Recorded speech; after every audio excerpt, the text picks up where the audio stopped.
Kore ke u hufanga I he talamalu o e whanua. Ka e ataki e te au ke whakahoko atua e polo kalama ko ia o e pongpongini. Pea ko kuhingoa ko parusi inaua me I Salt Lake City Utah. O ko fie taitai le rea ki mo tolu hono ko toa mo mea mai ki he tau polo kalama ko ia I he pongpongini.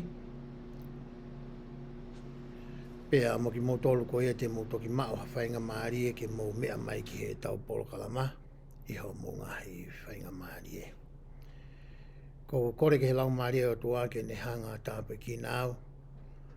Ke whakamanatua ki a te au e ngahi mea na e wakai I mo siofi I he ngahi mawanga tokoni ke ke. Ke lawa ke to'o mai hangahi whakakaukau. Mo hangahi whakamatala e tokoni ki a koe. I ka ingata I a koe whafo I tuitui ka ki ho whamiri foki. I ho mo wako ko ia e hao o mui mui I a te au. I a honi te tau to'o mai a tohi ko ia a mātiu wahe whā. Pea mo luke wahe whā mo wahe hono nima. Ke tau talanoa ki ai I he ahoni. Pea koe te whito ia o e resoni o e wikeni. O ku mau ia I he ngahi wahe koe ni, aia o ku pehe. O ku ia te au ai LAUMALIE o e EIKI. Pea iho wako ko ia mātiu wahe whā, loke wahe whā mo wahe hono ni mā. Koe te whito I whakaukau eni ku ne hanga o whakakāpui pe whakaao niu. Ai ako mo e laukonga ko ia teke whai. Pe taime te tau hoko atu ai ke he ngahi wahe ko eni. Te tau hanga rewa o veteki pe a siofi ngahi te whito I whakakaukau. Kua whakatuu mai e he resoni ke whai ki a e pōtala no aki ko ia I he wikeni. E tautala noa ko ia I nā tautoki situ a me iai. Nā tau lawea whikau aki mohono papi taiso ko ia o e EIKI ko si sukalaisi. E sione ko e papi taiso. I he waitafe soatani. Pea nā tautala noa ai o au mai koia ke ofi mai waitafe soatani. Ke maha atu pe ke hu atu koia ki he tahi mate. Nā whai ai e papitaiso koia asione koi papitaisoa. Pea nai hau rewa ai EIKI ia me nā sareti o hange ko ne asi atu iho o mape. Me nā sareti e wahe whonua kāreri. O ne whanonga mai rewa ki siutea. Ki he tahi mate, I he ne whihokotaki ko ia mo waitafe soatani, ke whakahoko ai a hono papi taiso ia. Pe hange ko ia nā tau lawe ki ai I he tau laukonga wiko o si, ai ngahi mea ko ia na e whanongo mo mamata a sione ko I papi taiso, I he taimi nā ne hangai ko ia o papi taiso, ai EIKI ko si sukalaisi. Pea hiri ko ia ai papi taiso a EIKI ko si sukalaisi. O ku tau lawe rewa he ahoni ki ai, ai aku o mai ia e fo I te whitoi whakakaukau, hono uruaki o e resoni o e wikeni e kupehe, o ku hanga e he eku whetu utaki moe o tua. O teu iau ke u whakahoko a ene ngāwe. Pea koe potu whora ku o mai ehe laukonga o I wikeni, ke ne tauka vei mo tauka po I pia whakaatala. Ai te whitoi mo oni koe ni, o ku mau ia tohi a mātiu, wahe whā, vesi hono uruaki mo hono wā. O ku pehea ia. hiri ni koe papitaiso koe ei kosi sukalaisi. Peheia. Pena eta taki a sisu e he laumalie, ki he toa wha ke ahi ia e he otua. Koe whamatala ia ai tui se misi.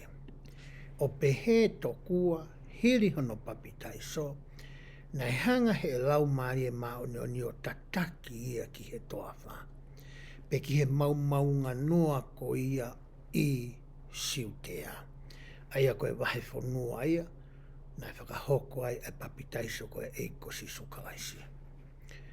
Tokua nai tatakia ki he toa wha, ke ahi ia e he laumalie maoni. Ke ahi ia e he tewa. He tawako ko ia ai lotu koe gulo koe lotu ai eiki. Aina ni hanga ko a koi ke ne kaua ko anga i he tohi mātiu, wahe wha, wahe ono, i he vesi hono tātolu.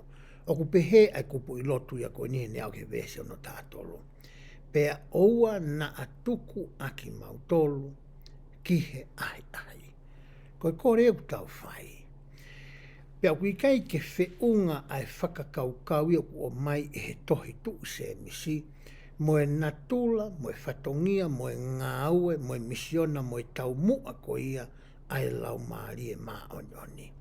O kui kai ke aha taimia ke tataki ki tau tolu e laumalie maoni ki a whetu, tokua ke ahi iai ki tau tolu e he whiri. I he taulau ko ia koe i he tohi ririu ko ia nai whai e Josefa Samita, kui loa koe koe JST, tau whakamāloa ko uhi koe whakatonu nane whai. O ku pehehe ririu nai whai ko ia e he palofita, ko Josefa Samita i he vesi uruaki. Peheia e ia, pea na e toki tataki atu a sisu, e he laumalie ki he wheitu maunga noa, ke ne ihe o tua.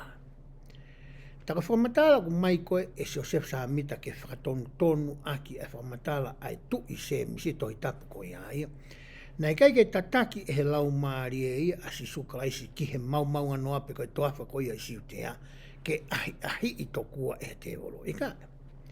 Nai fie mau ia ke alu ki he toafa pe koe maunga noa ke whehoko taki hono laumarie pa moe o tua. Ke iai ha whetu utaki, ke mau ha whare, ke mau ha whakahino hino, ke a ko ia. He ku amanaki ni ke teu i koia a eiko si sukalaisi, ke hene ngāu e whakawhai whikau. Tau iloi taimina e papitaisa koe no tau tolungo fulu e hono tau motua. Pea tau iloi koe osi e tau e nima. Ai ako koia mo e teu ai kau taura EIKI ke na wau ke nau tau tonua ke nau whakahoko. Ho nau ngafa mo nau whatongia ko ia i he temi pare. Nai pehe a teu ko ia nai whai e kosi sukalaisi. Ai ko si tepu whakaosi eni i he amanaki ko ia ke whakahoko eni ngāo i whakapaiwhikau. Ko ne whie mau ke alu ki hawheitu. E iai toko taha pe.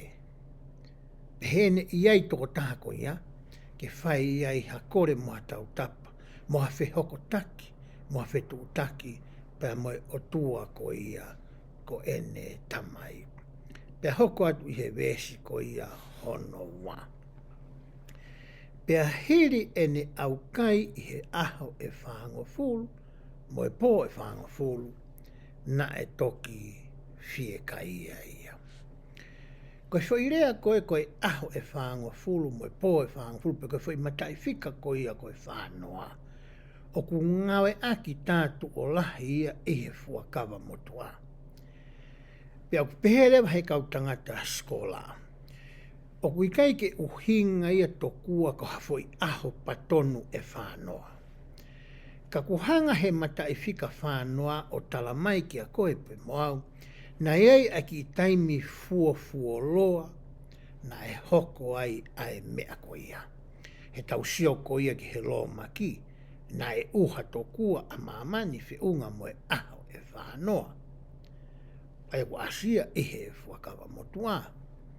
O ku tau sio ki he hola ko ia a ilaisia na alo toi he aho e whanoa. Tau sio ke hau koia a moseso aru koia ki he mounga ke mau mai ai whono me whekau i he lau i makana e pehe tokua na ai he aho e whanoa. Tau sio ke he koia whanau a Isileri, whahei na toe toa whana e pehe tokua koe tau e whanoa.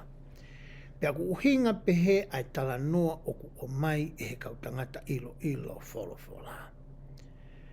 O hanga he matai fika koia koe whanoa o tala mai ki a koe pia moau. Na iai ki i taimi fuoloa na ne whakahoko ai e ngā haue koe ni.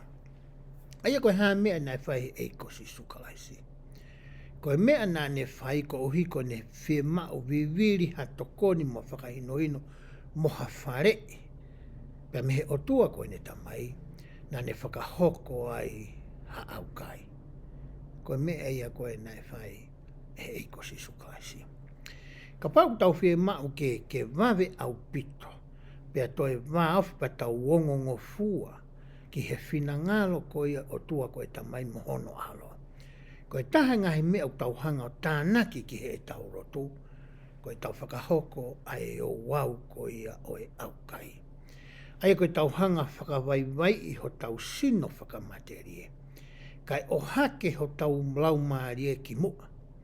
Ke lawa ke whawhanga e he otua i he mālohi o e LAUMALIE maononi.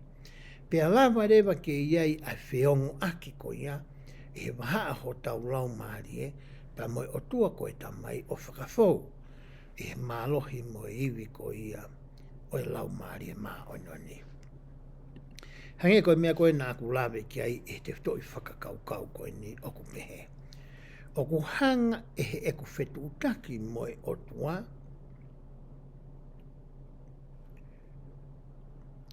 O teu i au ke whakahoko a ene ngā ue. Ke whakaloloto ai whakakaukau koe ni mo tokoni ki a koe pēr moau. Ai ngahi mea te tau lava e ki tau tolu ke whakahoko. Ke iai hawhe hoko taki mo hawhe tu taki o tau maha moe otua. Ke tau maua e mālohi whakalaumalia ko ia ke teu i ke whakahoko ene ngā ue. Nei o mai e here soni ko ia o wikeni, harea ai taha o e kau apostolo e tonga fu mātoko ua, i he seaso sisu klaisi kau maringa haki muini, ai kono hingoa ko Dale G. Renland, ko e apostolo e nane whai ai rea ko e ni. Pena e whakamae ai rea ai apostolo me whakahinohino mo ako naki nane whai, aia o whekau aki me te toi whakakaukau hono uruaki, moha tala noa ki hono whamiri. Nane pehe nai whie mau hono whamiri ke nau roe lalo tokua ki ha mounga i Aisilendi. Ke nau sioa i Hawaii tō i loa tokua o e whanua ko e ni. Te kai ke nau alu nau tōruia ki he mounga ko e ni. Koe mea pēna nau hoko na nau taepau ia hi he hala. Kana nau ilo lepe nau tōruia ai anga koia o e whaingata o e whanonga ko e ni. Pea hoko e tala noa koia ai apostolo. O whekau aki pea moha nau whakatoka ngai hangahi maka whakailonga. Koe ngahi maka whakailonga ko e ni. Nai hanga ia e hani ihi koia ko na osi alu i he hala ko e ni ki he vai tape ka peko e vai tō ko e ni. O whakailonga ia ke ngahi fo i maka ko e ni. Koe uhi ka pau ki hani ihi o kui te eke ke nau ilo i ai hala. Ka pau te nau mui mui e ngahi fo i maka whakailonga ko e ni. E tā ki e kina ki nau tolu ki he vai tō whakaofa ko e ni nai tala noa ki ai apostolo. Pea ko mai rewa e he rea ai apostolo ia. Hangahi mea lalahi te taulama ke whakaau ngai pe to'o me he ene rea ke whakaau ngai ke teki tau tolu. Ke tau hangai o iku nai mo whakakakato ai te toi whakakaukau hono uraki. Pe apostolo, koe foi maka whakailonga hono uraki, o ku pehe keke i lo i koe. I lo i koe pe ko hau mei whe. Ko hai ho o ongo mātua. Fe famili o ku ke hau me ai. Fe fonua na ake topu ai. Ka pau ke tau tānoa ke tau mo ui whakamateri e. Fe nai ai uraki tukunga. Na ke iloi ko ho hau mei fe, mehe uraki tukunga ke tukunga hono wa. Pe hanga rewa e he tangata koe ni o mai a po i potfofola e ua. Tohi luke wahewa ves wahaiwana tau tānoa ki aiki mua. I he taimi ko ia na nau hawai koe ke kātoanga ko ia o e lakātua. Ai ne hawa mere Joseph mo sisu klaisi hono tau tahawa. Pea o se kātoanga, pea whoke o matua a ia o osi ai aho ia ta. Toki whatonga e nau ia, koe ke asa sisu klaisi ia, i he nau whanonga tapuanga pia moia. Koe na nato e whoki mai lewa ki Seusarema. Hiri aho e tolu, na toki maa nau ai tamasi i he temi pare. Koe taimi koe nai whakapātu hene whae, koe hae mea ke whai pehe ai. Koe tāri eni nai o angehe eiki ko sisu klaisi, i he tohi luke mahi wa vesu wahi wa. O ko whakahoko ai ngā ue ko ia a eku tamai. Na e ilo i le rei e sisu uia i hono tau tahawa. Ai anga ko ia hono wa, pia mahono oro. Pea moene tamai ko ia kui he langi. Nane ilo i le lei e ia. Tohi maa ke vahe uraki vese ono tātaha, tala noa ki ono paptaiso ko e ki moe ongo mai ko ia ere o ko hoku alo ofa anga ene. Pere vai tangata ko ko Renlani. I he tau ilo i ko ia ki tau tolo, ko ha maka whaka ilonga mahu inga au pito ia, i he e tau whanonga ko ia, mo e tau teutoi ko ia ki tau tolu ke tau whakahoko a ene ngāwe. He koki tau tolu ia, ko e whanau ki tau tolu whakalau maarie ai o tua ko e tamai, i he uraki tuunga. Pea toki whakawhe i mai ki tau tolu, i haongo mātua ki he tuunga ko ia hono. O kuhanga e kuhanga i loi ai fo i mooni ko ia. Ai fo i tefto i mooni ko ia, ko e fohau mo e ofe fine au o e otua. O teu i au, ke lama ki whakahoko a ene ngawe. Ai ko e ngawe a e tau tamai ko ia, o ku awhio i he langi. Pehe rewa e he tangata wan ko Renlani. Ko foi maka whaka ilonga hono wā ku pehe ai, ke tauhanga o iloi ai whinangalo o e otua. O hange ko ia ku hā i he tohi mātiu, wahe whā, vesi uruaki, pia mohono wā. Ko e uhinga e nei aluai koe a sisu ki he mau nganoa. Ko ne whinga ke ne hanga o iloi. Ko e hā koe whinangalo o otua o ene tamai ki a te ia. Ko whiunga pē tahana e aluai, he nane hanga ia o iloi, ko amanaki ke whakahoko, ai ngāo e whakawhai whikau ko ia, na e haawai ki mamani. Hoko a te whamatala ko ia, ai palawhita ko ni, na ai apostolo ko ni. Nane pehe, ko e maka whaka ilonga hono wa, ko e tau iloi ai whinangalo o e otua. Pane hanga rewa eia whakotuu mai ngahi fo i whakakaukau e tolu. Ai whaunga ko e te tau iloi ake whinangalo e otua. Uluaki, ko e tau wako ai whakawhala. Ai nu tau whai ko ni e hao mui ki a te au. Tau whai whakawike ia. Pea ofa pēku tau mui pau ki ai, pea tau wahe i haki i taimi i he aho takitaha, ke tau wako ai whorafora.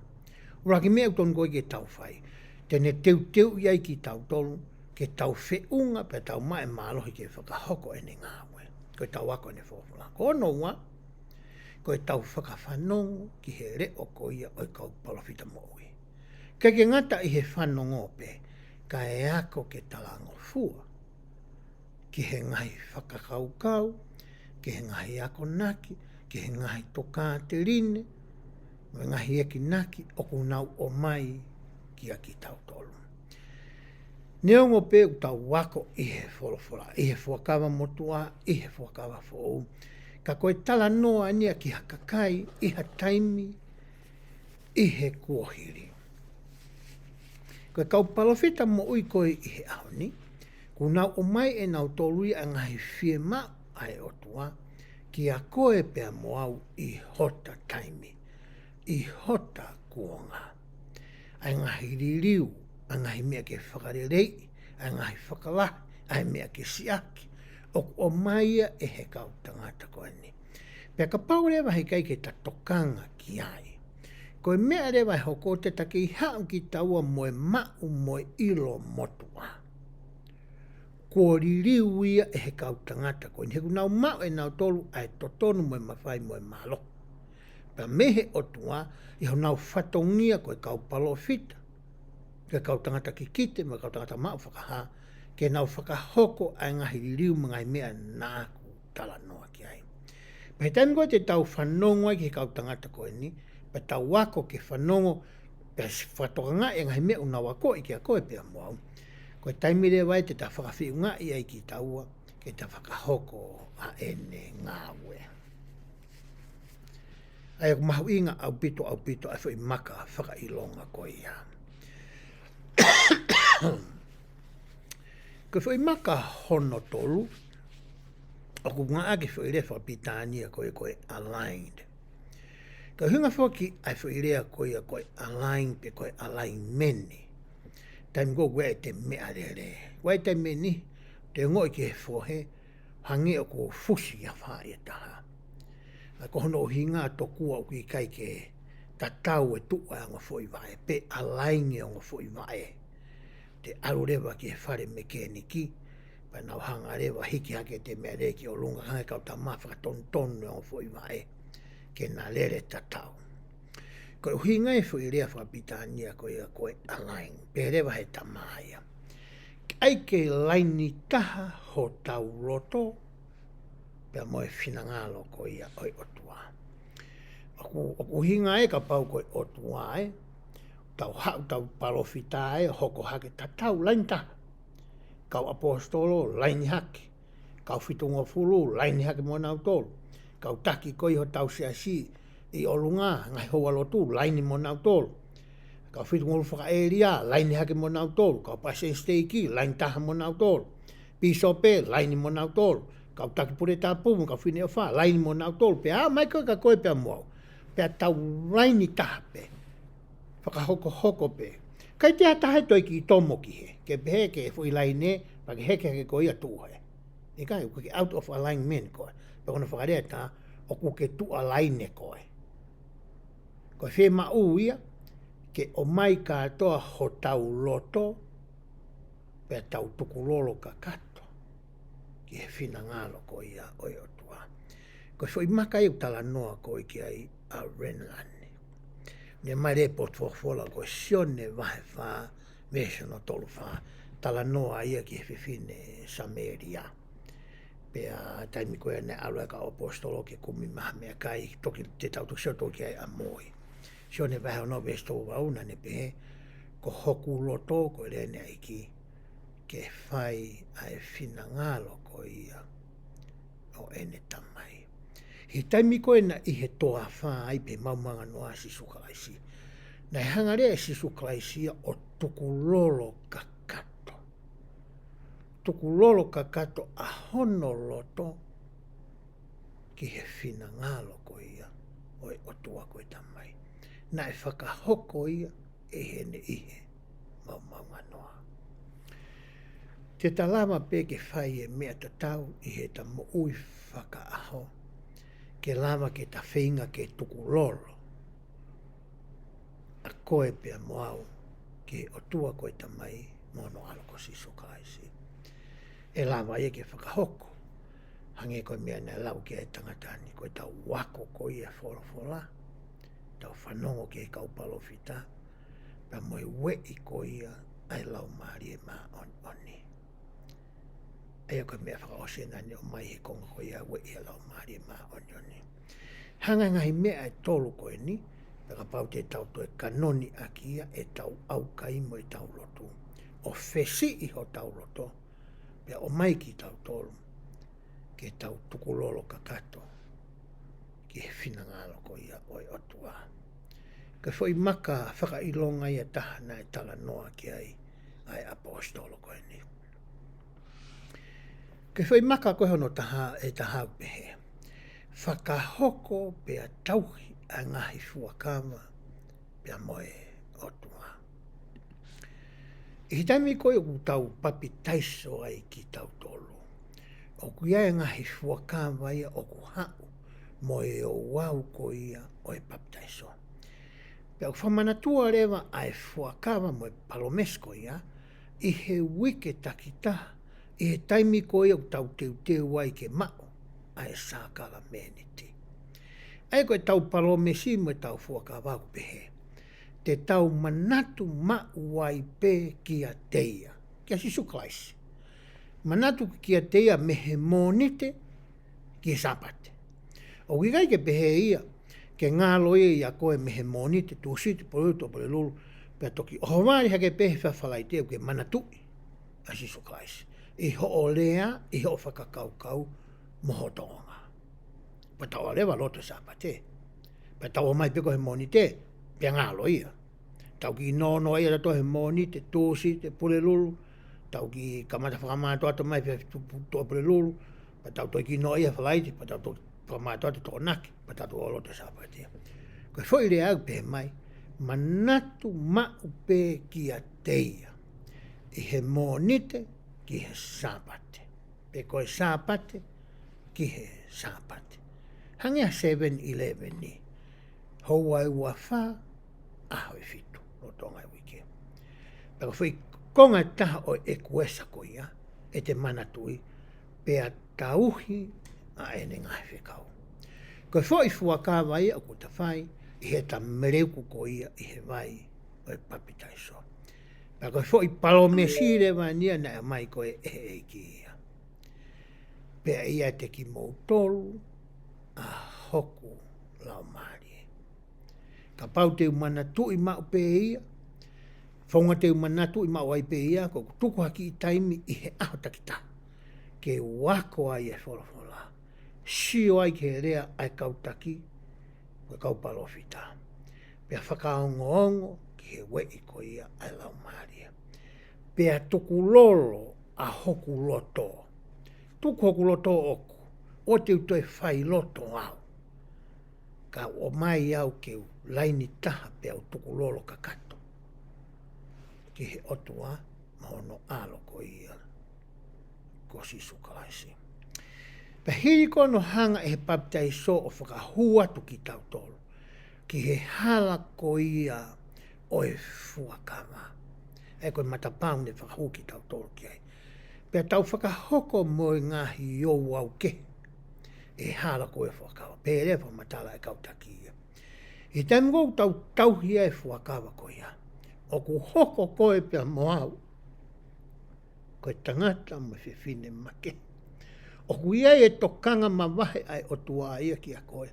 He nā ke whai e koe ai whakawa pia mo ia. O hangena e whai e tautamai ko ia ko e palhame. Pia tuku au mai ai sake. Pia mo se kope. O ku pehe to fupe a ene a fia koe ki a koe pia mo au. E taimu fitu wahoko ai ngai whakawa. Pia kune o mai e e whahinga iwi mo e LAUMALIE mo e malo. Pia ku tū tatari e he tau whenga tāhia. Ke nehanga o ofa ki tako. Kono hinga e nai makehe e whanau e sile hina nau whanau i e whakawa. Na nau whaiha whakawa pia mo e otua. Pia ku hinga pehe tala noa ko ia a renlani i he ahoni. I he taimi te tau whakahoko pia tauhi ai a ngai whakawa. O tau whakahoko pia mo e otua. O ku hanga e he otua tāpue kina ki tau tolu. Aki ai whahinga malohi whakatua sino. Mo whakaLAUMALIE ke tau whakahoko aki a ene ngawe. Pe te ko mai lewa he apostolo ko ni ai fo i maka whaka ilonga, whaka osko ia. Aia ke ne totonu ke tauhanga o whakatoka ngai mo i loi. I he teu ko ia, pe tai mou tau whetu utaki ai moe otua, ke teu i koe pia moau, ke whakahoko ane ngai. Ka whai maka whakailonga whakaosi, koe kā taki ki he kuanga. He ia e ngahi whaingata aia te tau whepaki, pia moe he tau hoko koe a konga, pe koe tangata mui, ki he eikosi sukalasi. Pia ka pau te tau hanga o kā te kina ia, e ngahi whaingata a koe ia. Koe mea rewa hoko, te tau mau ai mea ofa ko ia, aia koe mea ofa mau inga taha ia, e ngahi mea ofa me ngahi pare, kua teu e o tua kia koe pia mo, koe mo ui ta engata. O hanga e he tō taha apostol no mai ngahi fo i maka whakailonga e nima nāku tala noa ki ai. Ka pau te ta ngawe ake ngahi fo i maka koe ni, te tahanga rewa ki taua o whakakakato, pe i kuna i pe whakahoko ai whakaanaua ko ia ai te whitoi whakakaukau hono uloaki. Ai aku pehe, o kuhanga he te whetu utaki ko ia moe otua.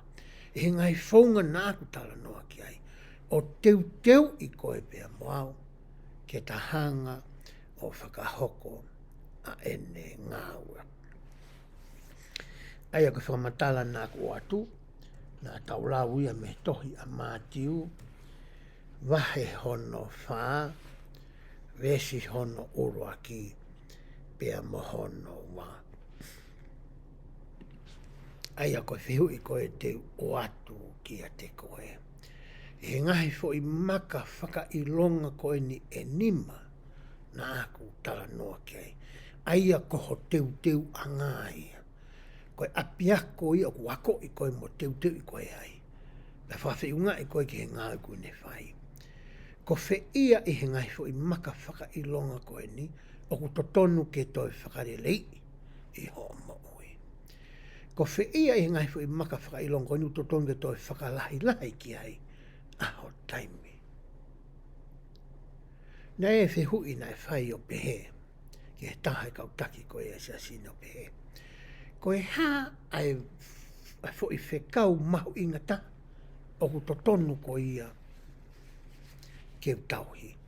Na e longo ai taki mua koe ni pani pehange ki he tangata whehui. Koe whato koe fo i whekau koe o ku whainga taha ki a koe hono tauhi. Ke hanga i koe tauhi whakaaho. Koe fo i whekau ia o ku mahu ingata koe ki a koe.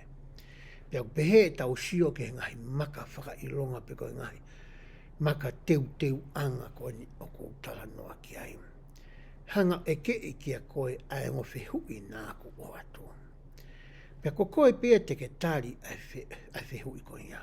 Pea koe hā ai mea ho o tari. Ka pau whie mau ke whakalahilahi o taimi ki hataha pe ko haua.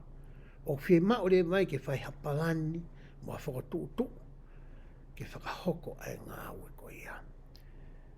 Pea e lama rewa ke ta toki whiunga ki taua, ke ta whakahoko ai ngā ue koe ia ai otua. Ai ui i koe ki ai i he woti oku ke kau ki ai. Pe koe whaiako la tohi whakasāpa te koe. Pe koe tautolko toa wahatau ngahi whatongia whakatauhi. Pe koe tō taha koe Palestine o hahoa lotu. O au ke kau karake, o au ke pisope moiongo tokoni. He kai ke pehe ia uhanga e he ngahi whatongia koe ni tokua o teu i koe. Nā e ui ki mautoru ia e he otua ki he ngahi whatongia ka tā nau tā noa kei. Mo ngahi whatongia o ke whunga. Koe ui a EIKI. Ko hono teu i koe ki he whatongia, koe mea ia a koe. He kai ke hae o tua aia whaia maau, i kai. Ko ni o sanga e ui i koe ko ngana ne i lo i koe he uraki tuunga. Ai mea nā ke lava whai ai. Mo e mea koe nā ke hao moia me uraki tuunga ke tuunga o noa. Ko e mea rea whenua whi mau koe ki a koe ia. ke hanga e ko whakatupulaki. Ai iwi mo e mālohi ko ia, mo e whakalaumaria mo alohi whatuasion, te ke lava ke whakahoko aki, ai whatongia na e ui ko e kiai. He ka pau he ikai te tau whakahoko ia. Ko mea rea o ku whai ke hao pe ko fua ai whatongia, ka ku ikai ke whiunga whakalaumaria koe. Iho teu ko ia o ku whai, he koe he hanga ko ia o i ririu koe o i loto ko ia he waha o kita koe whai ako me kau ako. O kui kai ko hinga ia koe maari he o whakamatala. Peko hae mea nā ke ako. O ku makatu unga ia i he mālohi o i lau maari maa ononi. Pea kuanga peheni lewa. Ka pau koe whai ako lau toi whakasāpati kau ki hau ke kalasi. Pea ka pau ne kai te ke teu haore soni. Pa ke kore tokua ke lau maria ke ne tokone whamanatu i ka te koe. Ke ne whakamanatu i atu ai haki a koe. Kono whatongia o na tahano ngai whatongia ke ne whamanatu i. Ka kone whakamanatu i atu ha mea nā ke teu. Ha mea nā ke ako. Ha mea nā ke whekumi ki ai. Ha mea nā ke sio ki ai. Koe mea te ne whai. He kai ke tafoki pia whakamanatu i ka koe ha mea na kai te ke ako. I kai.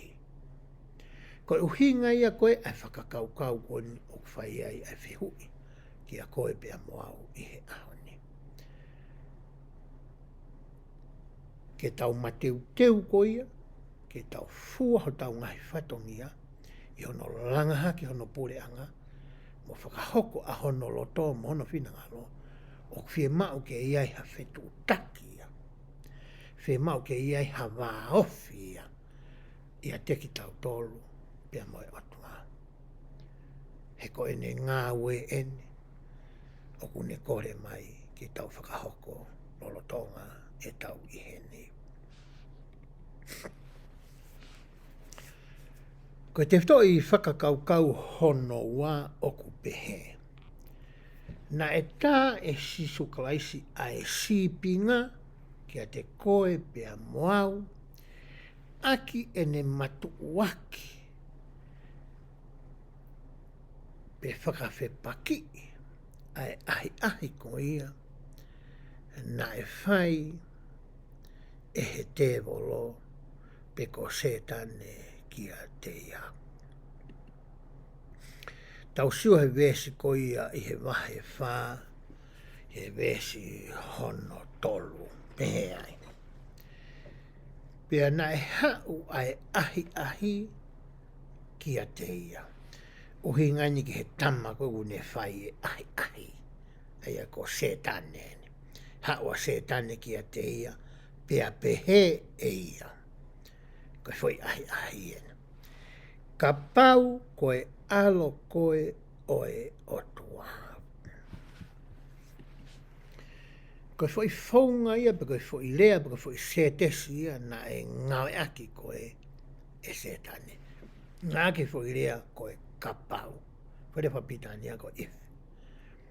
Ko hinga ko temi ko hua foi lea koe ka pau. Ka mata rewa ke iai ha vei ua ia, i he te whakakaukau, i he foi lea koe ka pau. Pea,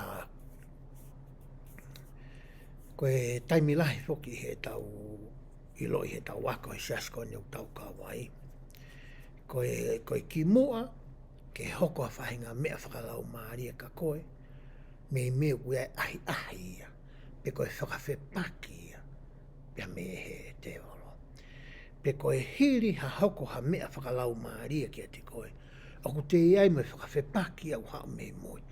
Tokua ke ne hanga e ia o lulu ai tenga ko ia o vei wa, iho o whakakaukau. Ke ne hanga e ia o to'o tokua ai whai mea whakalau maarie na e hoko koe ki a te koe. He tau tānoa koe whakamoto ana tau tānoa kono ui ko ia Mosese. Pe me fuakau koe na e vela ka ikai ke osi. Pe hiri ko hono talange e he o tua ki a te ia ko hono foha ia. Pe hiri koe a mea haa mai koe ni na mamata ki a Mosese. Na unu mai te volo ia o ahi a Moses. Talange ka Moses. Moses, foha o e tangata. Ri mahe se tane foi whakakaukau. Ke ne hanga ai ke hange o ku vei ua ata mai o Moses e. Hange kwa ki fu mahino ki ai pe ko hako mea utono ke ne whai. Ko whia koe mea utono koe kene ke whanongo ki ai. Ko haia naua o ku tonu ko hai o ku hala. Ko whairea ko ia koe kapau na ne ngawe aki. Hoko atu ai lau koe vesi he tautara noa. Kapau koe alo koe otua. Whekau ki he makani ke ririu koe maa. Hiri whoki ene au kai i hawaha atai mi loloa. Ne kai ke whokasi ai EIKI ia. Pe tokanga ia ki he ene whieka ia. Nai tokanga ia ki he uhinga nai whakahoko ai a ene au kai. Pe koe osi ko ia ai aho mo taimi nane whakafuafua ku osi ai mea nane whe mau. Ko ala mai lewa ai whe mau whakamateri e ia. Pea hu mai lewa tama ai ahi o talangi. Kai whakia maa ia whitu koe nai ai. Pane talangi ia. I liwe maka koe maa. Na e ilo i le lei e se tane ia ai whahinga maa lo. Moe mawhai o ko mau e sisukalaisi. He e talango fua ki ai ngahi ere me niti kotoa o e mo ui koe ni. Ka koe mea na hanga e se tane o ahi iki he eiki. Ai koe ahi tatau whai ki a koe pia moau. Na ne hanga ahi a hono a ene hori a hono loto. Koe mea ne whakatau mua ki ai na e whai ko ia e se tane. Koe hare watari na e whai e he eiki ki he ahi koe ni oku whai. Ka na e rea ia o peheange, kuo tohi, e kai mo ui a tangata i he māpe, ka i he wholofolo kotoa pe, oku hao me he otua. Hanga e sisukla iso tari foi ahi koe ni, whakawhepaki aki ia, ai foi whakamataa whakawholofolo. To'o me tohi koe a te italono me. Wahe wā luka pau tono i kumanatu. To'o mai fo i wesi koe ni ke whakawhepaki i aki a setane. Pere whaino hino koe iho tau kautaki. I taimu au tau whepaki ai moe ngahi a heine whakako i tau tolo he taimi koe. To kua wai ki fo i hiwa, ki fo i himi kuke hanga o hiwa. He taimu kuke whepaki ai moe whainga tā koe ni. Ka toi pehe po ke kautaki ia o pehe. I temu tau whakaaunga i ai wholofola, ke whakawhepaki i aki ai hau tau whepaki mo ia. O kui ai e mālohi ia, e he ngahi vesi wholofola o ku tau ngawe aki. Ke ne hanga o teke i ai whakapauri, kai māmangia ho tau hala. Koutui koe ai koe ni ki he ua, o ku tawhihia ai koe, pia moa. Mahalo koe ai lahi tahai, o ku ta whepaki whakaaha mo ia. Ono ai aho tau wā. Pea koutui he kai ke uto he o atu e auhangahi tala noa, ke ne hanga whakaata lahi. Ke os ilo le lei pe koe, pea moau, ai whahinga ua ko ia, o ku ai hei e ki tau klaskeke. Koe whahinga ua ki ha mea tokoni. Kua whainga ua ki a whainga whaiwa to ton ki te whiesi o ai. Kua whainga ua ki he malo he whakautua e whakatupu. Whainga hori ko ia. O ku hanga e se tāneo ai i ai koe pia moau. O ku ai whainga ai mai ka tau tolu ho tau a. Mo he hanga tau natu la. Kua ai ni hia tau tolu. O ku i kai ki tau hanga mapurei. Ai hanga ko ia e tau tau loto. E tau ita, whangai se tanu, ai ki tau tolu ai. Mai ngahi ai ke hegu ne whai ke te ki tau tolu. Ka ku o mai e ho tau a, mai anga ko ia ho tau loto. Pe ka pau he kai ke tau tokanga. Ke whakawhepaki, ai ko ia. A ke hangahi himi hange ko i tau whanonga whai nunu whai tako taka siasi. Pe ko hangahi potu fola, ko mea hoko, ka pau te tau toi nofo tokua ke tau whangatua mo ai. pe kono whakarea tā. Kua e ni tō lahi ia. Nau alu nau tō ruia ki he wheitu u koe oku iai ai. Tokua koe nau alu nau pehe o ko mālohi whiunga pēa. Uiai pēu whakamooni whiunga ako. Te ulawa pēu ke whakawhipaki. Ai koe ia. Me koe aho ko ho aluatu. Aho ko ho aluatu. Aho ko ho aluatu. Iai peho foi aluatu. Koe te ke toi la whakawhipaki. Ka ke kau whakataha koe. Moe ni ihi koe ia. Nā ke alu ki ai. I hono whai ai mea koe ia. Oku i kai. Totonu. Ke whai. Koe mea ea koe ia. Oku ako i tau tolu ki ai. E ngai ahi puwhi ai ahi koe ia tolu. Na e hoko koe ki e kosi sukalaisi. Hoko atu e whamatala e whakora pehe.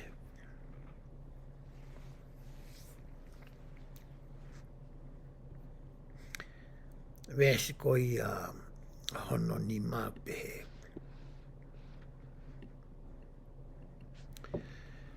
Pea toki o hake ia he te wolo ki he kolo tapu. O tuku ia ki he tua whare lotu lahi. O ne pehe ki a te ia. Ka pau koe alo koe o tua. Whakatoa koe ki lalo. He kuotohi. E whe kau e ia e ne kau angelo. Ke nau wakai koe. Pea e hapa i koe. Te ria. Na atou ia hova e. I he maka. Pea peanga e si so ki a te ia. Kua tohi foki. O ua. Nā ke ahi. Ki he eiki. Koho o tua.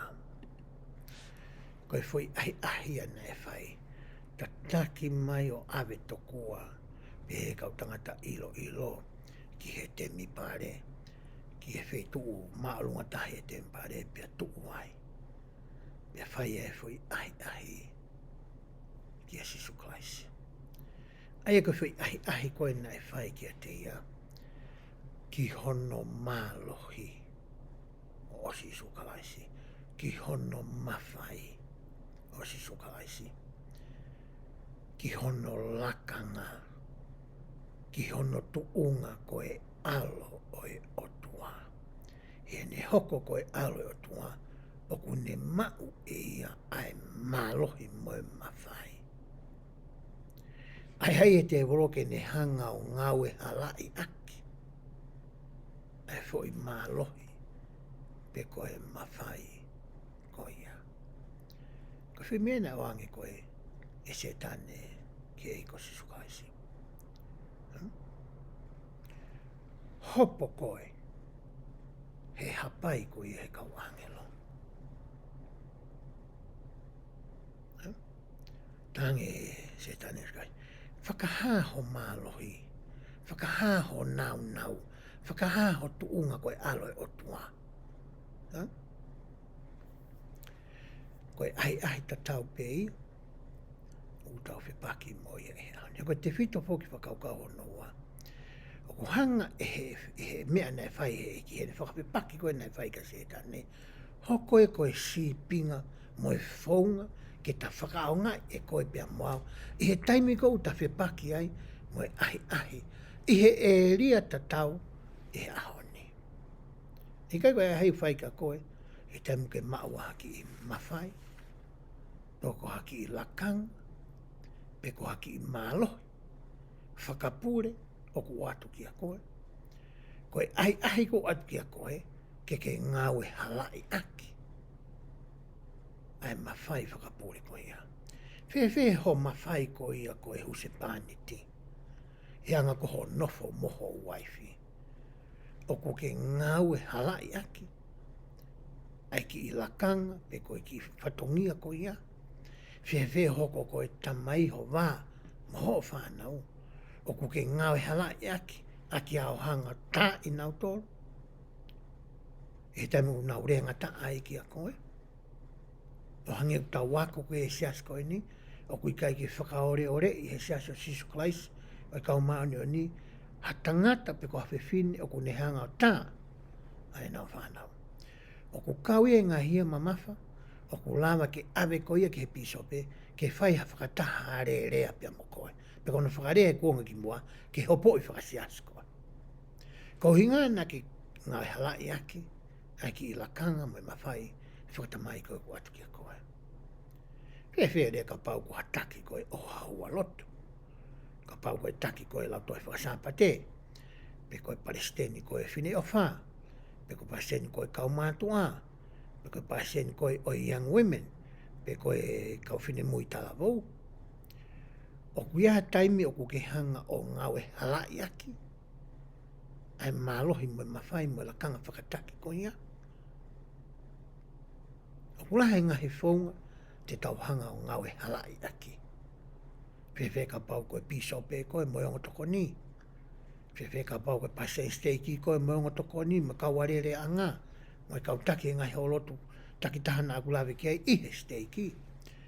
O te hao pe kita o whai pe e te tutu oni. Mo e te whakamatala, mo mea ku te loto ki ai. Kau hinga koe mawhai koe ku atu koe ki a koe.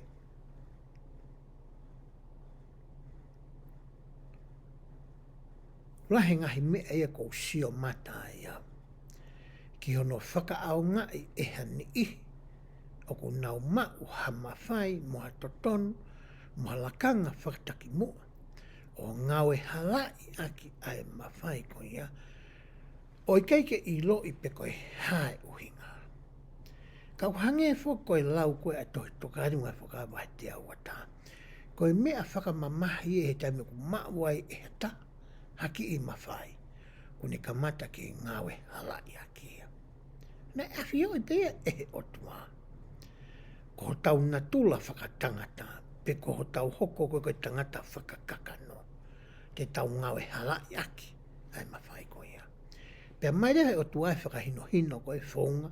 Ke tau ngawe aki totonu aki. Ai mawhai ko ia.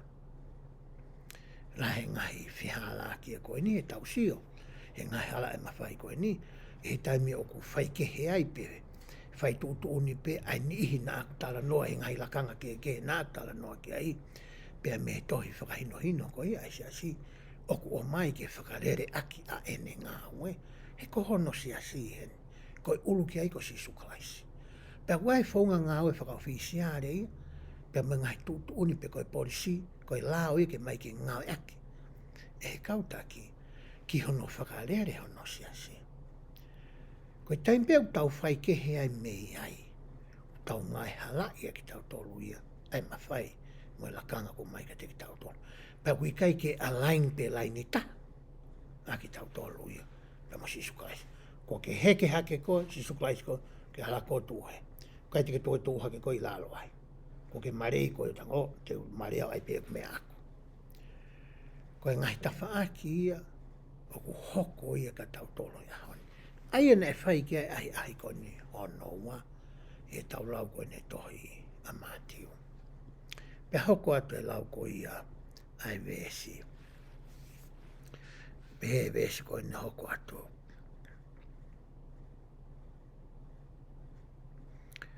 Vesi ono valu. Pe he ai. Pe nai tō hake ia e te volo ki he mounga maalunga au pito. O ne whakahake te ia ngai pure anga kotoa o mamani. Moho nau lelei. O ne peheke te ia. Te u atu ai ngahi me ani kotoa pe mo ou. O ka pau te ke whakatoa ma pee. O hu ki a tea. Whoirea koe kapau. Pea talange si so ki a tea. Ke alu i heni setani. He kua tohi. Ke hū ki he eiki koho o tunga. Pea koia pe ke tauhi. Koe hanga setani whakahange ngahi le lei. Moe ngahi ngia. Pea moe koula, moe siliva. Oe mo ui whakamaterie koe ni. Pane talange ki he eiki. te o atu kotoa e ni maau ka pau te ki hū mai pē kia te au. Na ilo i le lei e se tanei, e whakataha koe na e whai e uraki tōnga. Ai loto le lei koe a eiko si sukalaisi. Ke ne whakahoko ai whi laulau hohui. Pea whoki hake ia, pe oange pe ai langi langi mo e nau nau, mai o tua koe tamai. Koe mea na whi mai se tanea i he uratunga, ke hauia o whakamalohi i koe pea moa. Ke tau whoki kotoa tokua ki he otunga. Pea koe mea na ne whi mau e ia ia, ke oange nau nau ia ki hai. Ko me ena whi mau koe se nane. Whe rewa a koe pia moau i he ahone. Koe hae whahinga ahi oku o atu ki a koe ke whakahoa aki. Ahi koe ia hono tolu. Ai ana e whakahoko koe ia e he te wolo ki he EIKI.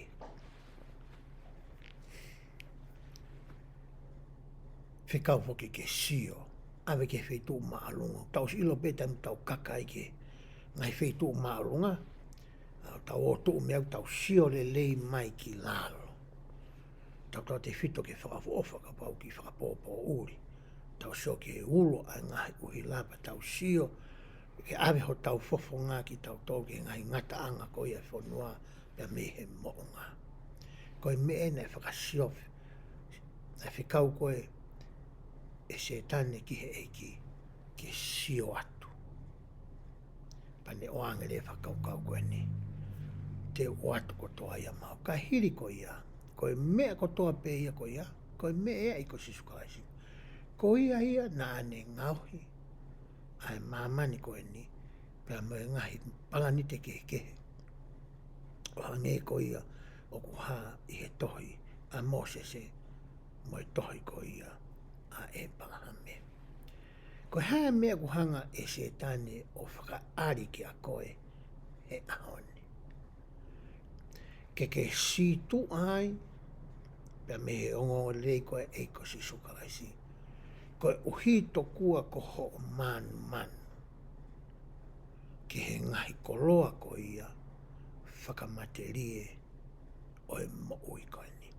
E kai kuneanga ahi ki taua, e foi whakakaukau ko ia koe manu manu. Mo i kai ke nonga pe fie maari e tae topono, hotoloto, i he mea koe o ke mau, ka ke toe sio at koe ki he mea kau ngā api. Koe mea kuhanga koe e se tane o ai i koe mau e hane. O kuhanga e fo i rea koe ia koe manu manu. E fo ke oa na ake manu manu ki he ngahi koroa o kau ngā api. O kuhanga e he manu manu ia, o atu ki a te koe a ngahi whakakaukau. Koe sio kita. Koe ngahi whakaukau ki ke mau ha mea, pe ko hakoloa i a whaunga ta e totono.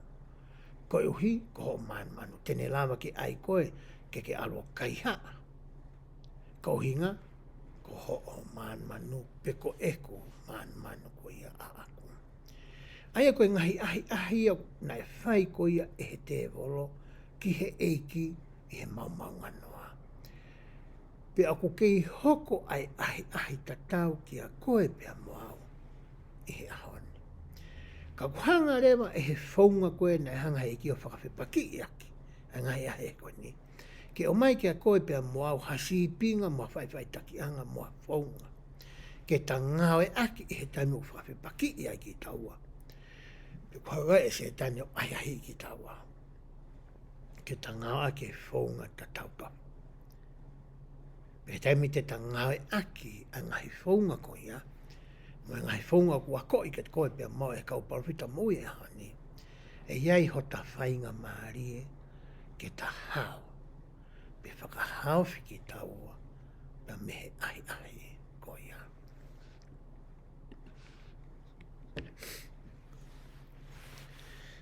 Mahalo koe nge tau foi slaiti koe nane o si lawe au ki ai. Koe me te tau hokat kei te whitoi whakaukau hono hoko. O ku pehe ko kala isi ai mi saia na e kiki te i. Ko kala isi ai mi saia ko ia na e kiki te i. E tohi luke vahe whā vestaha no ki he tolu wā. I he hiri ko ia e alu a sisukais ko ia ki he maunga noa ko ia i siu tea. Osi ko ia ai ko e nā tautala noa ki ai. Nai foki hake rewa e ki ia ki Nasareti. Ai tau si o heni ki he whanonga nā ne whai, me i siu tea o ne whanonga hake ki Nasareti.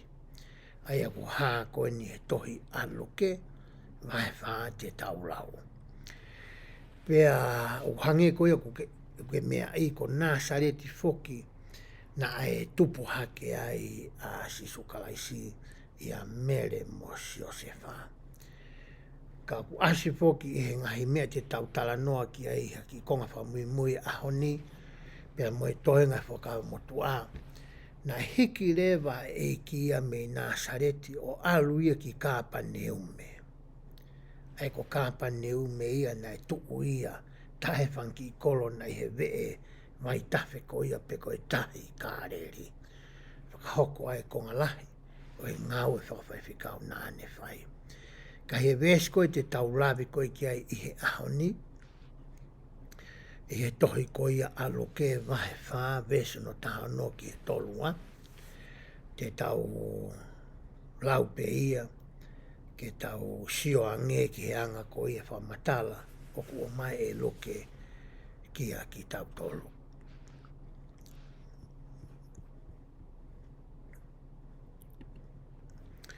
Loke vahe whā vesi hono taha no, ki hono tolua,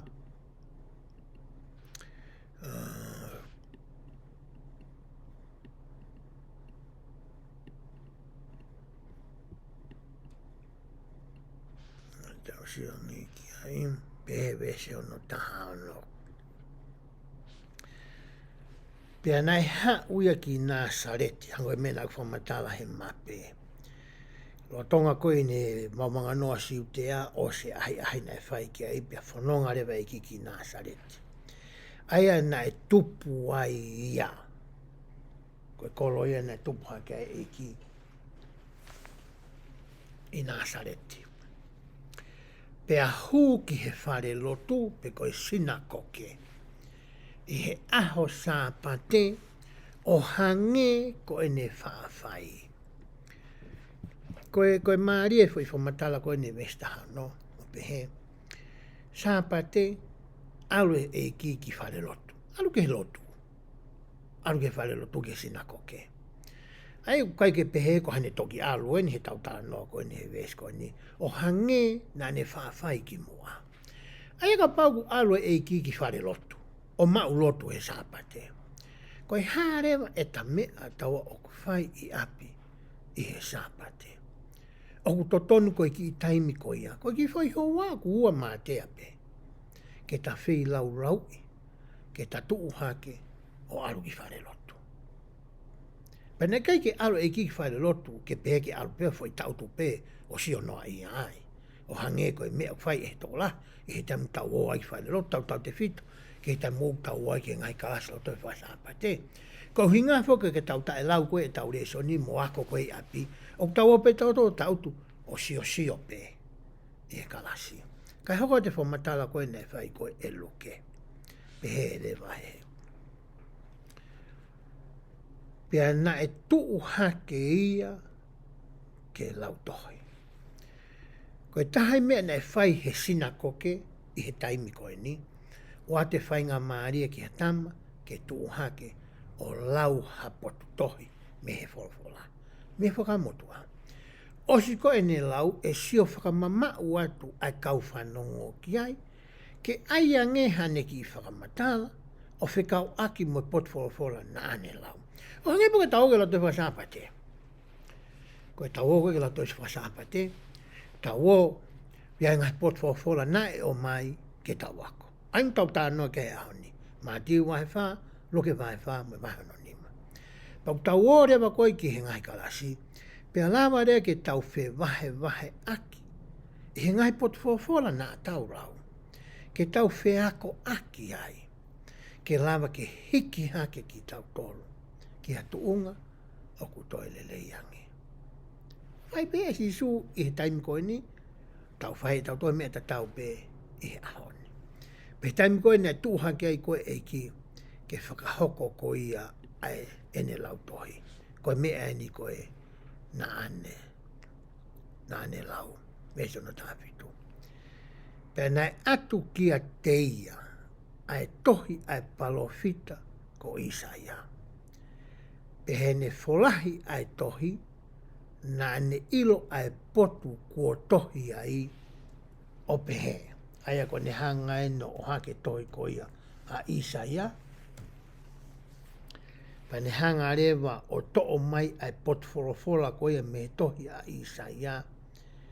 Ke whai ai ene lau ko ia, ke he kauwhanongo ko ia, i he sinakoke.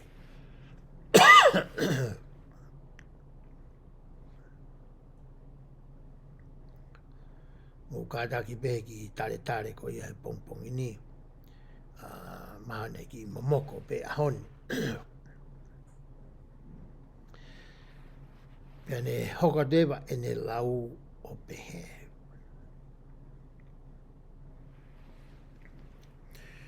O ku ia te au ai LAUMALIE o Sihova.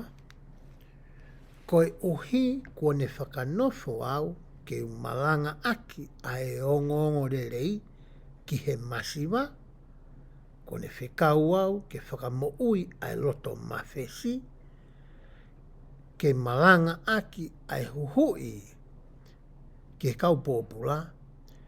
Mo e whaka a o e kui ke vete ange aki nau tolu kua lavea.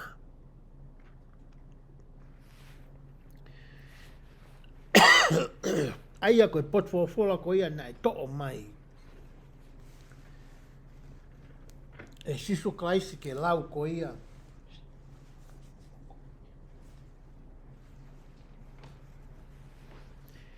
Ke lau koe ke kau whanongo. Ane to'o ia me tohi ko ia Isaia nai o ange ki ai. Wahe ono taha. Vesi uluaki. Pea moe vesi ko ia hono wa. Pea koe potohia nane lau. I he vesi ko ia hono wa noa behe ai.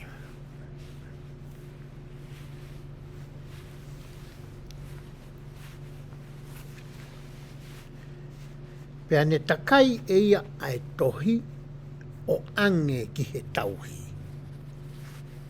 Pea nofo hifo ia ki lalo. Tautue ki lalo.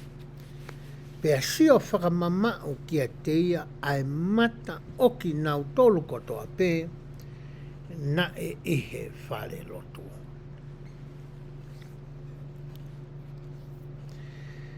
Pea na e fuarea ia ki a teki nau tolu.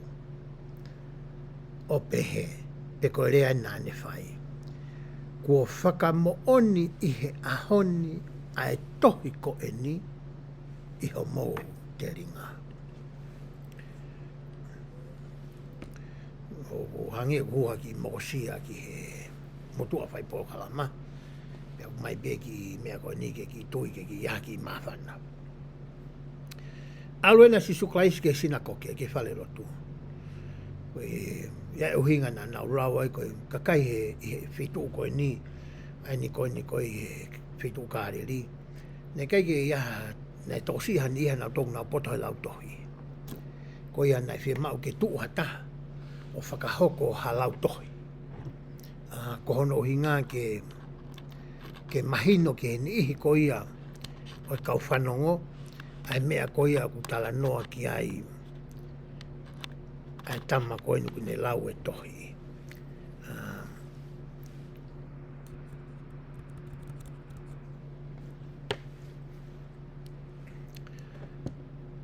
Pe tai mo na na usio fra mama o te koi ki ai pa ne talang le va e ia. Fra mo oni to hi ko ni e aoni. Ko lau seni turi ai taritari ai kau siu ki he kikite o whekau aki mohami saia. Pe ko hataha tene hoko koi huhui ki Israeli. Pe nei amanaki mo whakakaukau to kua ai kakai ko e ni ia. Ko hataha tene hanga to'o pe vete ange, ho nau nofo po pula whakapolitikare, ki he pure anga loma. Pea vete atu ai haisia ko ia. Ka nei talange e he eiki ia, e he vesi ko e nā taurau. Nai o maia ke hau ke malanga aki. Vesi ko ia hano pau te tautoi.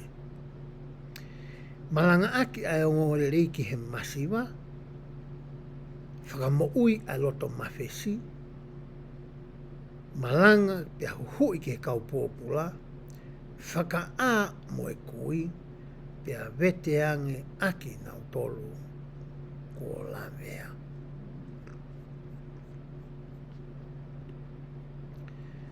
Pia hauka te lau e vesi hono oua. Pea nā nau whakamālo kotoa pē kia te ia o nā wafo i he ngahi rea mārie na aluatu i hono fofonga.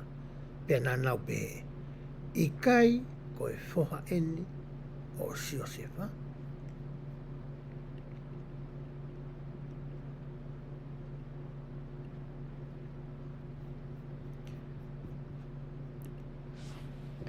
Talange poki he iki ka nau tolu. I he ahoni, ko whakakakato, pe whakahoko, ai ngahi ki kite ko nei whai e Isaia.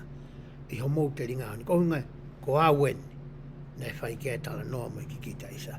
E ke holo e mātua ai. I kai koe ki tamai ni koko Siosefa, nei whaarere holo pe heni he taimi koe. Koe koe ki te whohai no mere mo Siosefa. E anga whewhe. Hono whakahoko ai ki kite a Isaia i he ki tama koe ni. Ko mea whakaukau koe i kei kau whanongo. Tau seo beanga e tau nofo whakawheitu u. Tau lere o tau keiki, mga i toonga whakakeiki nā tau whai. Pea hoko ha taimi ui ai tau tolu ki ha ngahi whatongia. Pea eke o pe, o ko mea. O ku pisope, pe ko mea. O paisin kau mātua. He kono hinga tau hanga tau tō siofi ai hono kuahiri. Ai mea kone ne vai e kuahiri. Ko manatu pe taimi ko ia nei ui ai au ki hoka piso pe. Ko eke ia pe. Pisi naua. Ai masi ko whaasio ai. He ngai whitu ukai ke totonu ki iai. Mahalo koe whakamatara ai whai he tō lahi. O whakatautu he ngai tautu anga, koe ki totonu ki tautu ai, maha koe whamatarai ni ike. Hangi e kofa ni ike, ai masi pe kou whatenisi mau pe, koe te meniu ki tae kofu, maula hain tae kofu ane ni tui ono kofu. Aure ngahi eke ko ia. Koe mea te tau pe nai whai, e ni ihi koe ni. Pe hoko te lau ko ia e vesi. Pe rewa e ki e ni whamatara vesi ono ko. Pea pehe e ia, ko e mooni o kou talatu ka teki mautoro. O ko i kai hapalo fita e o feina i hono whanua.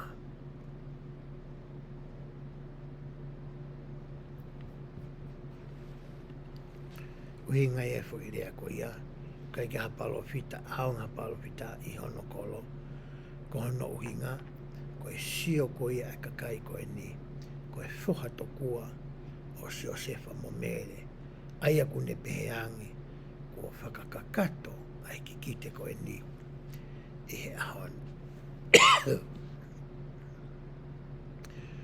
Aia kone asia toena hene tuko ko ia, i he sina kau kepe ko ia, apsi asi,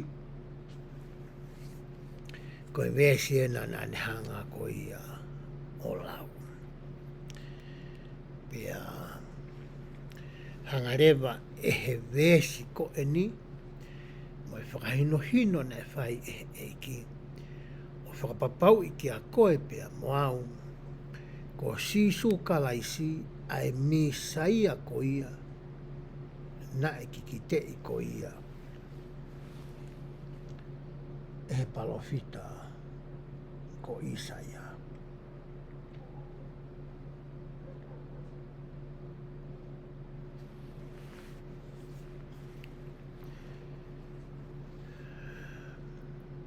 Ko e whakahino ia mo e whakamooni. Na whai o tua e suka I sikia te ia I he sinakokea. I he te toi whakaukau whakaosi pehe ai. I he eku whalala ki he o tua tene tokoni I au ke wau sia a ngahi mea whakalangi o kuo malawa. Ta ko watu pe a wherea whapitani a hena o whikau aki pia mo e ngahi mea ko ia nāku talanoa o talanoa ki ai te toi whakakaukau ko eni. Me te tausio rea me he tohi aloke wahe ni ma vesi uraki ma ngahi veske he te tau talanoa ke ne hanga o whakamahino I ka tautolu pe toko ni ki tautolu ke mahino lei ka te tautolu ai te toi whakakaukau ko eni.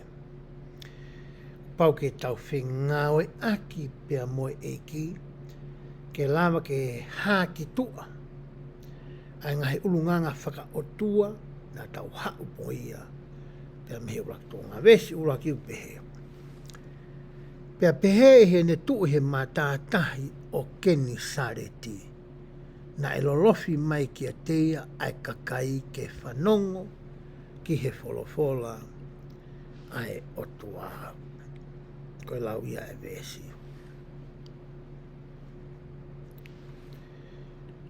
Koe Keni Sareti koni utala noa ki ai fui vesi ulu aki koe ni o e tohi aluke vahe ni ma. Ko hingoa ia e taha o e tahi kāreri. O tawui foko e tahi kāreri. Kau kai koha tahi e nia. Koe vai merie e nia. O pehe koe vai merie, koe foi vai merie lahi taha eni. Pea maulalo koe vai whikaua ni hono maulalo me tuu ko ia.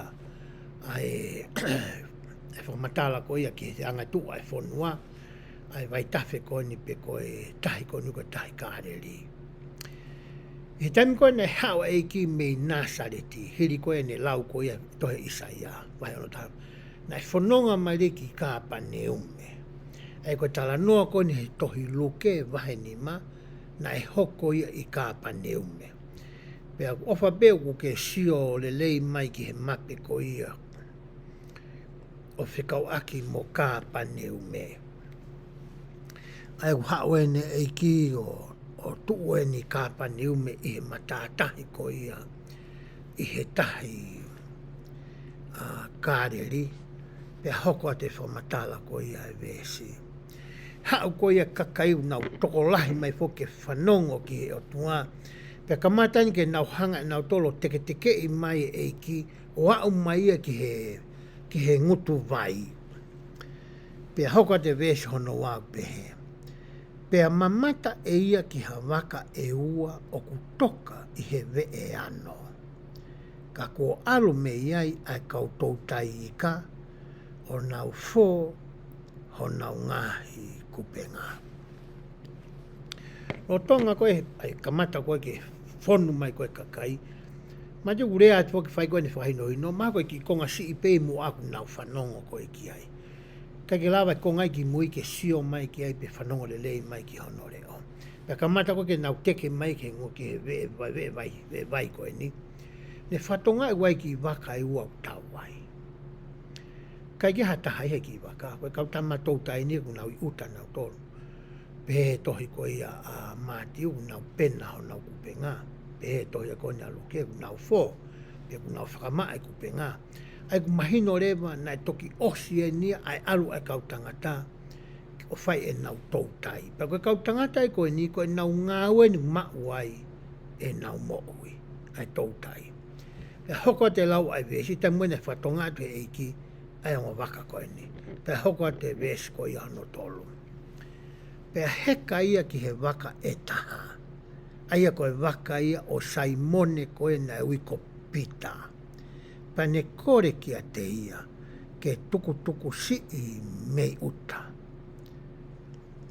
Pea na e nofo hifo ia o ako naki ki he kakai mei he waka. Heka hake ke he waka koe ni o kore anga pita. Ki te kalawa ki unu atu pe, o te fu alu atu ki he loroto, ki unu atu pe, ke lava ki usio le lei ki he kakai koe ni. Pea lava ke nau whanongo mai ki he mea ko ia te wako naki aki ki a te ki nau tolo. Koe kore ia koe na ne whai ka pita. Ko manatu i he mau ngai whawhaiwhikau koe i hapai. Whai mo whakataha whakasoni i whare loa. Pea na mau lue pe whoki he ahanga. Pea tuko e whakataha koe mau whoki mai koe ke mau whoki pangai. Mau matou koe aku hua ai ahanga aia. Kai wiki te lava kolosia. Mau whakawhatonga atu koe ki i waka. Koe ki i tamau si tau pe ki i waka. Ni pea ukore ange ki ai. E lava ke hanga mua whetu tuku mau tau ki he kauwai koe i ataha. Na loto fie maarie ai tangata koe ni ki ai. Hangi e alu ku manatu, e tala noa koe ni, o tau tala noa ke aho ni, ke taimina aku i hapai ai. Whakahoko ai koe ia ngā e whakawhaiwhikau. Koe kore nei whahe eiki koe ki a pita. Hoka tu lewa e lau ai vesi. Pea kua hiri e ne rea, o si ene ne whakahino hino mone, hae mea na ne tokanga ki rea ki e kakai. Mahalo ka mata ke mātuku e kakai. Pea pehe e ia ki a Saimone. Ma'u atu ki he loloto. Pea a au ho mō ngahi kupenga. Koe uhi ka e fusiake. Osu koe ne whahino hino. Pa ne talange pe kore ange ka pita. Saimone. Ma'u atu ki he loloto. Pea a au e kupenga, pa teu ki fusi. Aho e nia po, ai tautai e kau tangata, po toi tautai koe ni. Ko ika tokua i he taimo sisukalaisi, i he tahi kāreri, pe koe vai kāreri, koe lāpila, koe mena nauanga tautai i he taimi koe. Pe koe natula tokua o e lāpila, i whahinuhino me, pe kume e kau tangata mai ia. He taimi po uriku na warohake rewa tokua ki o lunga. Kai kwa tama motu au ia, to ka tama po upoto e tautai, o kai pētala no konu mahe kakai koe ni. Hako ke o lunga, pa nau whaingolo na honga kupenga i ai, a ika koe ni. Pa koe taimi peu o sea koe kuna ano toki lalo. Ko mea na whiwhiri koe a tamai o pita, ne sio ke tama koe ni. Ko tamai koe ni koe ka tama tautai a sisu ia. Ko tama tufunga ia, na ia ko ia isi o sefa, ke poto inga i mea whatufunga. Ko ha ne whaahinga ilo o whikau aki mo e tautai. Hala re rei he anga whakau kau ko a pita. Ka ne talange suke ai, toi mau at peke he loloto. Ta toi ki tahasi us aure kakaia. Ta tahasi api he loloto, pe a au e kupenga. Pe hoko a te lawa vesi. Pe a rea a Saimone o pehange a tea eiki. Ko mau ngā ue ane po o aho. Kana e kai mao. Hamea. Hapo ki he tohu ia hiki mai befu i whakamatala. Te hange mai na tau sio ki he mata ko ia pita. E taimi koe na talanga he ki ke mauma ki roroto. Tau sio koe ki hanga whotunga no mata. Malba na behe pita masi. Mau sote masi. Ko talue e mau i heni ane po o aho. Kai ke mau haika. Ko e mau ngāwe ni mai mau moui. Mau whai e mea koe ni e aho toa pe. O mau iroanga mātou ki he tautai ia koe. Koe toi hā ai fui mea koe nau ke tala mai e koe. Ke toi mau atu ai waka ki he moana. Pea hoka to lefa matala koe nei whai e pita. To pianga rewa pita ia. Ka i ho o whekau te ua au ai kupenga. hangre pita e. Ka ko uhi ko ho o tala mai. Te utui ki he mea ku ke tala mai ki a te au. Ka kei ke mau haika, ko ko ia na ke hanga tala mai ia. Ko koe to tonu, ke tuku aki i koe, he ko koe na ke tala mai, ke toi mau atu ki he loloto, pe a au, ai kupenga. Mantuka te ftui whakaukau whakawasi, o kupenga ai. O pau ke tau ngā au e whakataha mo e eiki, ke toki hanga e he tau ngā e whakataha, o mai, ai ngahi tāpua, ki ngahi mea nā totonu ke tau lava koe o whakahoko, ai nā tau whakahoko, e he raki tō ngā. Pe hoko atu e lau ko ia ai vesi. Pea naa nau whai ia, pea na e mau e ngahi ka o lahi au pito. Pea kamata mahai o nau kupenga. Pea nau taalo, ke nau kaunga tō taika, i he waka e taha, ki waka na e ua. Ke nau hau o tokoni, pe tokoni aki nau tolo. Pea nau omi o whakapito ai waka whakatou osi. Pea na e kamata ke ngalo hifo. He te kua mamata ai Simone Pita. Pea whakatoa mapee ki he tui o sisu, ki he tui o sisu o ne pehe e eiki. Alo ia te au, he koe tangata angahala au. Pea na e ofo ia moki nau tolu kotoa pe na ia te ia e ngahi ika kua mau. Pea pehe foki a se misi mosione koe ngā foha o se peti, koe kau ngā tau tai mo Simone. Pea pehe si suki a Simone. Owa e mana wahe, ngata heni, te ke tau tai tangata. Ai koe kau tangata tau tai koe ni, ko Antelu mo Simone, o tau te hinai, mo Pita. Se misi mosione, foha i o se peti, o tamu koe ni, o tau te hinai, mo motua koe ni ko se peti. Ko hange hea hanau ki kau taha tau tai, ai kau tama koe ni. Pako taimi koe ia na e fusi e kupenga, pea whakafonu koe ia ai ongo waka koe ni.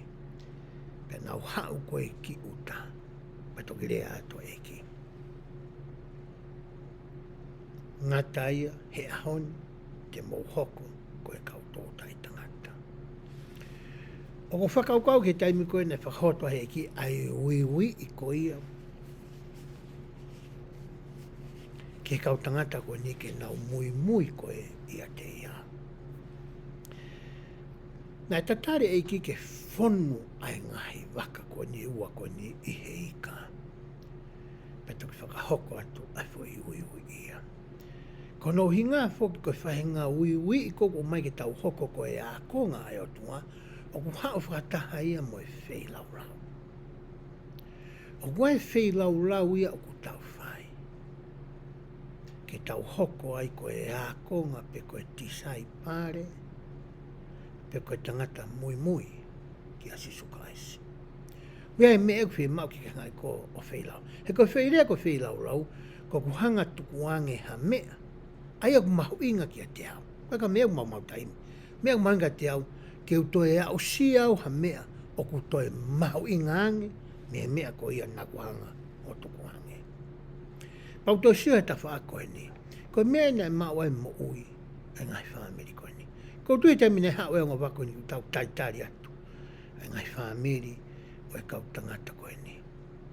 Pa tau sio ki he hanga he e ki o ange. Ha whainga maarie, ke lava ke mau he whamiri koe ni ha paanga whiunga. Lolotonga e taimi ko ia e mamao atu. Aho nau ngahi foha koe ni. Ke whakahoko, ai ngahi tare niti, mo ngahi ulunganga whakaotua, mo ngahi ngawe ko ia na e whie mau ke nau hau o whakahoko i he moui koe ni. Pē whakamatala kau tangata ata mai ia. Awe rewa a hika ia ko e ni tokua. Ko whakamatala ia. Mai rewa e ke ki wheitu o konu asi i he mape. Ko mā ki tala. O mai tokua whakamasi mai o ngahi ai. Pea whakatau atu ai konga lahi, pea ave ai konga lahi ki loma, koe whamatala ia kau tangata ata mai ia. Aia koe tohi e waka ino pita nā tala noa ki ai he kore nai whai e eiki ki ai. Ke ne ngā ki hono waka ke whakahoko aki a ene malanga koe ke kakai. Koe whakatata koe ni koe tai mea ne ose ne malanga pa pea te eiki ke mau atu ki he loloto. Pea hoko ko ia a hono fusi ko ia o ika ko ia tau tala noa ki ai. Pea moini ihi ko ia o e kau toutai ko ia. Nai hanga e he eiki. Ui, ke nau mui ia te ia.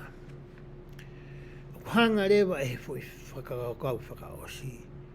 O tala mai pe whamanatui ki a koe mau e whakaafe nei whai o toa e tohi a mātiu. Hau ki a te au aki mō tolu.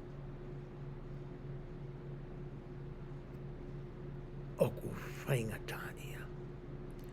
Ta mohanga ai e ku haa mō ngā pe koe ku io ke te ki mō tolu. O hinga aia ke hanga he io ke o hai a sisu klaisi ki a te koe. Hange koe whakaukau koe, taime utau ngāo e whakataha ai mo e otua. O ku tau lava rewa he otua ke ne hanga whakaatalahi pea whakapetukuange mai ki tua. Ai ngahi ulunganga whakaotua pea mai ngahi mea na tau lava e raktunga aia e toko ni ki tau tolu i he tau whanonga ko ia i he tuunga hono. Koe ngahi te whitoi whakakaukau ia oku o mai. E he laukonga o i wikeni e ngahi potwalafola nā tau lawe ki ai. Nā tau lawe i he ahoni whakamaapopo te uwhai o whekau aki po e mahu inga ko ia ke eha tau taimi. Ke tuku mawahe. Ha taimi whakafoi tui ki a koe pia moa. Ke ta whetu utaki ai pia moe otua. Pia koe ta whetu utaki ko ia e whai. Koe taimi uta tuku mamahe ke whakahoki whetu utako ia, koe ta ako ene wholofola o hange utau whai he aha o mui a te au. Koe ta sio pe ako e ngai lea ka utaki e koni where nisi, pia ta whakao ngongo ki he wei ko ia ai LAUMALIE ma oni. Pia tuku lolo a hota loto o whesi ia ka ta tuku lolo ke ta laine taha pia moe whina ngalo ko ia oe otua. Koe whakakaukau ia o mai e he ahoni. Ko hono wa o kutala mai he laukonga e ahoni ke ta toe ako ai ahi koe nai whai e se tane kia si sukalaisi. Moe whaunga na ne hanga whakawhepaki ia ki unuaki ta iloi ai ngai whaunga ke o ku hu mai e te volo i he tamoui. Nā tautala noa ki he ua, nā tautala noa ki he mawhai, moe mālohi, mholakanga whakataki, nā tautala noa rewa ki he manu. Koe ngahi mea ia o ku wala mai pia hu mama mai ai, a se tane i he tau mo ui whakaaho. Pea tau ilo i na hanga i kia whakawhepaki aki, ai ngahi wholofola, na ne oange e ia, kia mō sese, i he tohi ko ia a te talono me. Hai kia whakaonga e ngahi wholofola, pea ko ngahi whunga ta tau te tau la whakaonga i he ahon. Ke whakawhepaki, pea whakawhehala, whakahala i aki, ai ko ia whai, e se tani ke tau tolo. Ko foi rea whatonga mago whakawhihala aki. Ai whai ki a koe pia moau. Tau te ak whake honi ku tau iloi. Ko sisu krais ko ia na e kiki te e kau palpita i mua. Ko ia eni u tau wako ki ai i he whakawa fo. Ko ne hoko o tangata na e whanau ia i he wahe anga o taimi. Ko e whoha o mere. Aia na e ohi e sosefa. Ka koe ne tamai ana ai o tua koe tamai taingata. O kui kai ke tau toe tatari tau tō ke he sisu ko ia. kua osi whakahoko ai ke kite ko ia I he taimi na ane rea ai pe lau ai ai potfofola I toia isa ia wahe ono taha vesi ura ki mohono wa pia koe ngai te whitoi mo oni ko ia na tau tala noa ki ai I he ahoni ka pau te tau hanga whaka au ngā ia I he tau mo ui pa te tau hanga rewa o whaka kakato ka whakahoko ai te whitoi whakakaukau whaka au niu na tau tā noa ki ai he pongpongini o ku ia teki tau tolu pe ia teki tau tolu ai LAUMALIE ai otua pe koe LAUMALIE oi otua e tau whakahoko ai ngai mea na ako lawe ki ai kia me ngai mana ki he kehe nai whakahoko e ngai potfola koe ni he kai te uto e lawe au ki ai teki toki hoko atui ai koe I ho lau koe I ho aka whakafoi tui ma whakafamili he ku mainonga fua pe e ngai tala noa ia koe ia te whamoni ka teki mo tolu I he ahoni whakataha mo mātiu wahe wha mo loke wahe wha mo wahe hono ni ma he taimbe tau whakahoko ai a ngai whakakaukau nā tau tala noa ki ai e whakawhonu aki e he otua aki tau tolu a hono LAUMALIE ke ne hanga o tā ki e kina ki tau tolu ke ne hulu ho tau hala ke hoko ko ho tau takaua ke hoko ko e kā pasa pe ko e ria hona whakafoi tui ki he e tau mo ui o tatau ai pepe ko e hae whaahinga ta whaaki ke he o e tau mo I he whakaata mai I he whakatuasino I he whakaeloto I he whakalaumarie tene tataki ki tau tolu pe taimi tene tataki ai ki tau tolu e hoko e tau whakakaukau ko e tau rea mo e tau ngāwe mo e tau toonga mo ui e hoko e ngahi fua ko ia ke ne whakaha ki o tau ngahi whamili ngahi kau ngā mea ki he wote o ku tau kawai o ku tau mana tui mau pe ai EIKI pe koe otua e ako toa pe pe a tauhi ene ngahi whikau pani o mai ene tāpua ki mo ne palo mesi e ia teki tau tolu a hono LAUMALIE koe whakamonia ko watu ka teki mo tolu moi kore ke hoko atu a ene alo ofa ke teki mo tolu mo ngahi whamiri takta pe a ko whai ene e he wafa asiso klaisi amen